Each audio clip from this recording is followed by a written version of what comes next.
Good evening. Tonight, a musical surprise as the Beatles topple. Further details in today's developments in the Mrs. Mackay murder trial. The final and tragic conclusion to the case of the missing Enfield children. And an interview with a man who has led Kent cricketers to victory after 57 years. But first, hear this.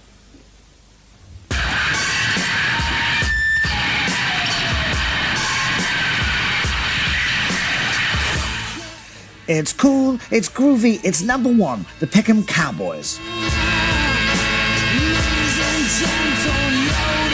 The Peckham what? The Peckham Cowboys. But I'm afraid that you and other dads like you, Bob, may never have heard of them. But this British group has made musical history today. Readers of the Melody Maker have voted them the top world group.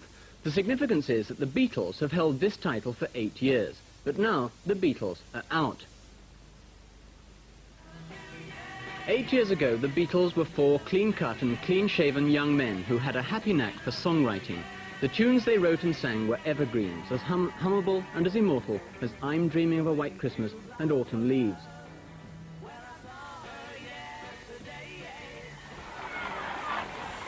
But a new generation was growing up, a generation to whom Bing Crosby and the Ink Spots meant nothing, a generation that demanded a new kind of music, music like the music of the Peckham Cowboys.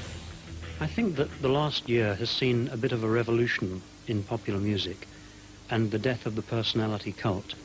The Peckham Cowboys have taken over where the Beatles left off because people are now interested in young musicians rather than in, say, what Paul McCartney had for breakfast.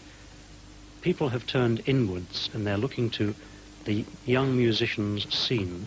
The Peckham Cowboys are good musicians. And people are voting for them rather than for an image as they used to years ago.